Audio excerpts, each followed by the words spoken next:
Então você tem aquela super ideia que você acha que vai te tornar no maior escritor do mundo, porque sua história é muito da hora. Antes de começar a aula, aquela mendigagem básica, dá o like, se inscreve. Veja bem, acontece que desde tempos imemoriais, desde os textos mais antigos que conhecemos, desde lá da Grécia Antiga, você não pode fugir do negócio que chama forma, que a gente entende como arquétipos.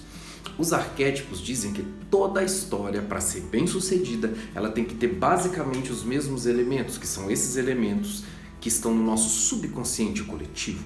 O arquétipo, segundo Jung, nada mais é que algo que está dentro da nossa psicologia, algo que nos comanda de maneira subconsciente. Se a sua história for muito maluca, se a sua história não tiver nem pé nem cabeça, se a sua história não contar uma história arquétipica, por exemplo, sobre um herói que supera os problemas e consegue chegar no topo, ou sobre uma princesa que está presa numa torre e depois consegue se libertar, ou transformar um príncipe, um sapo em príncipe não, um príncipe em sapo.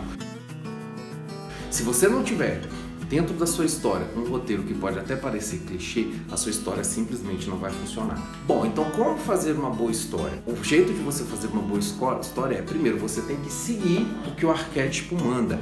Só dentro disso é que você pode ter uma margem de criatividade. Se você tentar fazer algo do zero, nunca vai dar certo. Literatura vive de tradição, por isso você deve seguir a tradição, senão sua história vai ser simplesmente descartada.